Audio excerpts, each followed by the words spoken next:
The Blaze Radio Network. On demand. Dr. Shiva, tell us a little bit about you're challenging Elizabeth Warren for Senate in Massachusetts. Yeah, I'm challenging her. I'm running as an independent because in Massachusetts, both parties are one. Essentially, it's the Democratic Party with two faces on it. The party of Lincoln, has been dead in Massachusetts for a long time. Elizabeth Warren is the face of that, which is the face of hypocrisy. Our campaign is essentially running on a very, very powerful slogan, which is only the real Indian can defeat the fake Indian. Which is, when you say Indian, you mean from the country of India, not Native American. Well, when I say that slogan has many, many layers. One is the apparent one about a person who's stolen identity, the person who has no integrity. But it goes deeper into the fact that I view the fact that most of us, if you look at everyday people, in some ways are on some type of reservation now. Not only the Native Americans, but both of these parties, both of the establishment parties, have essentially created the biggest income inequality. They've essentially created a centralized government and essentially made us all second-class citizens. Mm-hmm. And that theme is resonating very deeply following essentially the Trump win in 2016. Because I think people are recognizing that there's a movement against the establishment and against a centralized state. So that's what it really is about. Now, people laugh at the slogan. They don't know why they're exactly laughing, right? But there's a lot of depth to that slogan, which really exposes the hypocrisy of all of these career politicians. And Warren being the ultimate example of it. So you were using that slogan because, seriously, Elizabeth Warren is ridiculous for that slogan. I'm not offended by it other than people on the left would be so offended by it. So there's a level of hypocrisy that really frustrates me. But you using that slogan offended so many people, you were told you had to remove that sign? Well, you see, the thing is, it doesn't offend a lot of people. It's a vocal minority, right? Okay. I have a building in Cambridge, which I've owned for almost 20 years. I pay almost $75,000 a year in property taxes. The building has no signage. Last March, a bunch of students and local citizens took an old school bus. They refurbished it for us as our campaign bus. The initial slogan on the bus was Shiva, be the light, right? 2 months later, we changed the slogan to Shiva, fight for America. That was on there for a year. The beginning of March or the middle of March, the slogan was changed to only the real Indian can defeat the fake Indian. That's when we got anonymous complaints. And that's when the city said we needed to remove the slogan. So that was on April 5th. And we looked at it and we realized that what they were doing was trying to set us up. And by the way, they said we'd be charged $300 a day. So we decided to proactively file a federal lawsuit against them in court for violation of the U.S. Constitution's First Amendment and also the Massachusetts Constitution. So bottom line, you see, that's a controlling speech because they didn't have any issue with the two other slogans. And then the letter came from the building inspector. The sign isn't even on a building. It's on a mobile vehicle. So we're defending essentially one of the most important rights that we as Americans have, next to the Second Amendment, which is the First Amendment. So I think we really got them in a very, very interesting situation because the liberals in Cambridge who claim that they stand for diversity, inclusivity of thought, blah, blah, blah. And it shows that they're, complete nonsense because what they want is they want to control their type of thought, right? And the issue, and the thing is, we have people walk by the building. Thousands of people are now taking pictures. A couple of weeks ago, we had a Harvard professor walk by, and he said, I love that sign. I go, what do you teach? He goes, I'm the head of the psychology department. He goes, that is a great slogan. It is. It doesn't matter who you support or whatever. You make a great point. Yeah. See, the thing is, the discussion of race in America has been so controlled by an aristocracy of elites. We haven't even begun to discuss race. They keep discussing race as though calling people names. The reality is, I have so many people of color who live in Texas and Mississippi, who come to Massachusetts, they say this is one of the most racist states. Because absolutely. Most of that racism is perpetrated by white liberals. We're not talking about, quote unquote rednecks, right? We're talking about white liberals who have very, very elitist notions of what racism is. Elizabeth Warren is a racist. Think about it. In my definition, my book, racism is someone who uses race to exploit it for their own advantage. That's what Elizabeth Warren did. She said she was a Native American to get a job at Harvard, which is, by the way, Harvard is a $40 billion hedge fund. It's a fake university. It runs off Wall Street, which is what funds her 450K salary. She's never said anything against them. That's racism. So the liberals don't know what to do with me because you're looking at a dark-skinned Indian guy who came from nothing from India, experienced in all sorts of caste system in India. I've fought against quote-unquote racism all my life, and here I'm exposing their racism because they're the real racists. Well, they also conflate racist with racial. That there are plenty of things that are racial that we talk about. It doesn't mean they're offensive, troubling, keeping somebody down. It just happens to be racial. Yeah, the other thing is, you see, the thing is the liberal elite have essentially they essentially manipulate the discussion. They think changing the name of some institution, right, stopping using certain words, or solving racism. Meanwhile, they never address the fundamental economic issues because they never want to address that, because they want to create race war. Because by creating race wars, how they create different electorate groups for themselves. And this is both wings of the establishment, right? If you look at the whole thing that just happened with the city of Cambridge, every newspaper covered that. You guys got a hold of it. The Daily Mail in London got a hold of it. The two newspapers that did not cover it were the two leading Boston newspapers, the Boston Globe and the Boston Herald. The Globe only covered it after 6 days because they don't want to give us any visibility, and they want to control the dialogue on this issue. So it's fascinating to watch this issue of quote-unquote racism, right? Who controls that dialogue? And I want to bust it all up and get to the heart of it, which is economic. When you go down to the economic issues, in Massachusetts, for example, in the midst of all this so-called diversity and inclusivity, you know what the average net worth of a black person is in Massachusetts and Boston in particular? It's $8. $8. Wow. So in all of this stuff that they've supposedly done, they've essentially created a deeper form of segregation. You don't have that in Texas. You don't have that in Mississippi, right? That's what's been created in Massachusetts among the center of the elitist academic institutions, which perpetuate racism. Right, and that economic gate swings both ways. I mean, it works for you or against you. We know that, yes, some people many years ago were part of a more racist system, and it kept minorities in poverty, and that was just kind of the standard. Then you have the progressives that set up this system to help them, which just enslaves them more economically because they're always dependent upon the government. And then we know that economics is the real problem. You want to free people, whether it's people that are, primarily one color or one race, or poor because they live in a certain area of America like Alabama or West Virginia. You want to free them. What to do is fix the economy, get out of the way, and give people opportunities. Skills. Look, my great-grandfather, is a very frugal guy who's a farmer, but he would spend money on education, meaning real skills. So in Massachusetts, and pretty much in this country, for example, Massachusetts, it's fascinating. For every 17 skilled high-tech job openings, only one person is skilled to take that. So what we've done here is that we do not produce skilled labor anymore.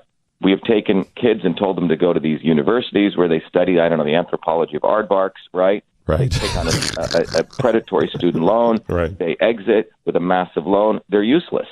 And the solution to that is more vo-tech schools. Look, I went to MIT, did a bunch of degrees there, but MIT is fundamentally a high-tech vo-tech school. Before I came to MIT, I was fortunate with a mentor to learn programming. So I didn't even need to go to MIT, but I had a skill. So we need to get back into vo-tech schools, put a couple of vo-tech schools, and do apprenticeships in all of these income areas, and then you'll rise up people, get people off welfare, and teach them skills. But the Democrats and the Republicans, by the way, play each other off. They do not want to get people off the plantation. They want to keep people on the plantation so they can get votes for them. That's why they support illegal immigration. They do not want to build the skills base of this country. So it's very, very engineered from the establishment's perspective, because they don't care about this country anymore. What they do care about is moving money around, right? Putting this country into debt and not creating real value. And value comes from skilled labor. It's so fundamental. Go back to fundamental. It's people who create value. Skilled people create real value. Well, Dr. Shiva, speaking of skills, you have one amazing skill is you invented email. That's right. So I invented the world's how email it system. is. Yeah, and the thing is, the invention of email is an incredible journey. It's an American story because I came from India as a 7-year-old kid, knew that India had very little to offer. That's when my parents left. So I was very motivated. I did well in sports, wasn't just a nerd. By the time I was 14, I finished calculus, and I got this unique opportunity, one among 40 kids, to go to NYU at the age of 14 in a very special program where I learned skills. I learned 7 computer languages. This is in 1978, when a computer would fill up a huge room. Yeah. After that, I had to finish some high school classes, but I got a full-time job working in Newark, New Jersey, okay? Which is a lot of people would be afraid to go into Newark in those days and still are. And in that city, there was a small medical college where I was given the job of converting the old inter-office mail system. You guys, anyone over the age of 40 remembers many organizations had 2 ways of communicating. The landline phone, and every office had a secretary who on her desk, always a woman, had a typewriter with the inbox, outbox, folders, the trash can underneath, paper clips on her desk, and she would write a thing called a memo to, from, subject, literally make carbon paper with carbon copies. I converted that entire system of communication to the electronic version, wrote 50,000 lines of code, called it email, coined the term had never been used before, and then 2 years later, I got the first U.S. copyright for it, officially recognizing me as the inventor of email. That's what happened in 1978 to 1980. Forgot about it. Went to MIT, did a bunch of degrees. 6 years ago, when my mom was dying, in a suitcase, she had left all of the artifacts. Time magazine looked at it. The only organization went through it and wrote an article called "The Man Who Invented Email" in November 2011. Then it went into the Smithsonian in 2012. Washington Post reporter wrote a great article saying V.A. Shiva Ayyadurai honored as the inventor of email. And that's when the proverbial S hits the fan. When a bunch of the white liberal intellectual elite, it was like a new skull was found in Africa. Because the fact that email was not done at MIT, not done at Silicon Valley, was done by a 14-year-old American boy in Newark, throws a wrench into this deeper narrative that in order to be an innovator, you got to go to the big elite institutions.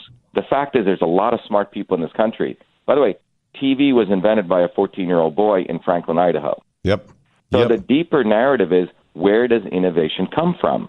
And the military-industrial complex, which Eisenhower talked about, keeps brainwashing Americans that we have to fund war, and we should be so thankful we get Velcro and Tang out of it, right? Which, by the way, didn't come out of the military. Right? The truth is that innovation can occur anytime, any place, by anybody. And what we've done now is we've created these bogus centers of innovation like Silicon Valley, including the MIT area, which frankly produces incestuous innovation. They haven't really created anything great yet, but the great innovation occurs by everyday people like that 14-year-old boy in Newark working with people solving problems. You see, I wasn't doing military messaging. I'm not saying I invented text messaging.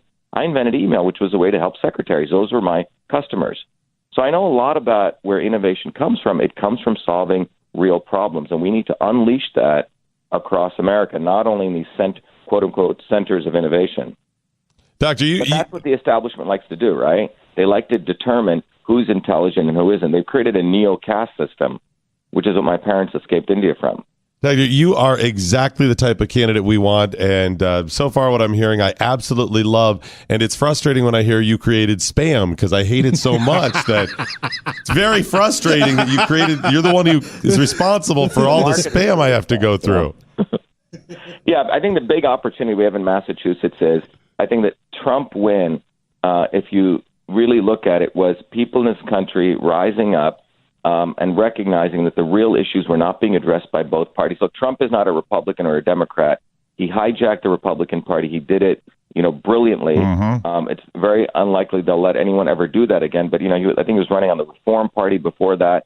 But in Massachusetts, I think in this country, this election is going to be the most historic one because the left and the quote-unquote right have always pitted blacks and whites against each other. Massachusetts being a prime example. My running here is to run as an independent and beat Warren, and we figured out how to do it. We know how to beat her and to expose the fact that this country was not supposed to be for quote-unquote Republicans and Democrats. It was supposed to be a government by the people, for the people. It was supposed to be us independent-minded people running.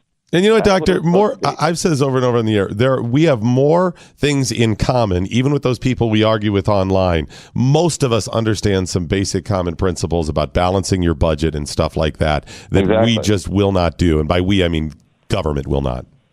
Well, the thing is, if you see, politicians need to separate people, right? So they can create voting blocks.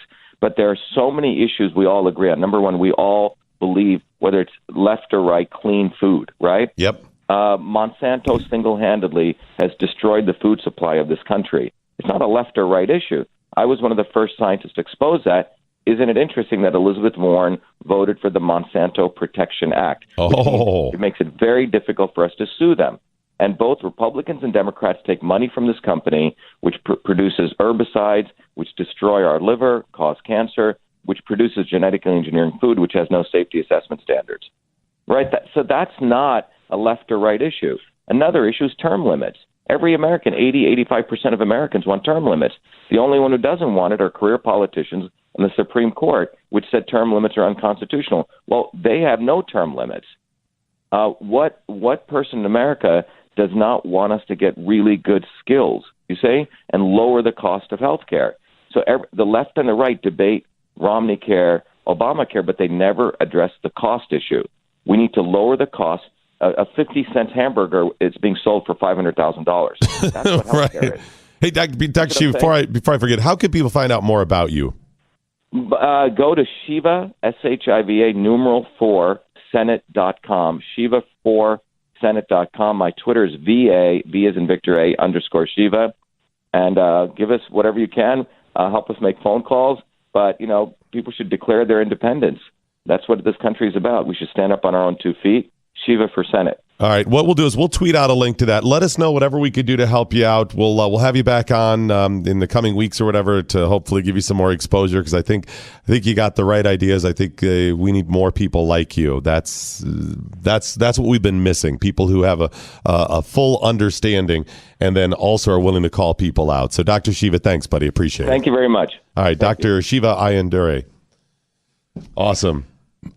Aside from him responsible for all the spam that I get, all that problem, like him? all that problem that he's created.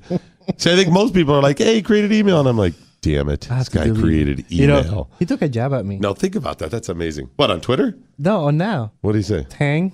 Really? Oh, dude, he didn't do it at you, but he's right. You see what he's saying, though? We've given all this to NASA, and it's amazing. Yeah. And listen, NASA has done some awesome stuff, but the ultimate accomplishments, man on the moon. What do we get for it? It's cool. It's great. They've explored. But don't you think the private sector could do it? Look at Elon Musk, right? Elon Musk, he just... So you can't conflate the, hey, I like space with NASA doing this. Wright brothers, right? In fact, the government was working on flight at the time. Wright brothers beat them to it. They didn't know anything about flight. They built bicycles. Dayton, Ohio. Come on, man. Yeah, Dr. Shiva's legit. I like it. He's good, solid. And I like that he's willing to call people out on stuff that and play the race game. And double down on the fake Indian. Double down and play it. That's how you play the race game. It's not hiding. It's not making people more sensitive. It's desensitizing. Well, we know he has the facts. When he said that the black person is worth $8 in that state. Something wrong. How can you go back and say racist? You can. Knowledge is power. Tweet at us with the hashtag #WhatILearnedToday. This is the Morning Blaze with Doc Thompson on the Blaze Radio Network.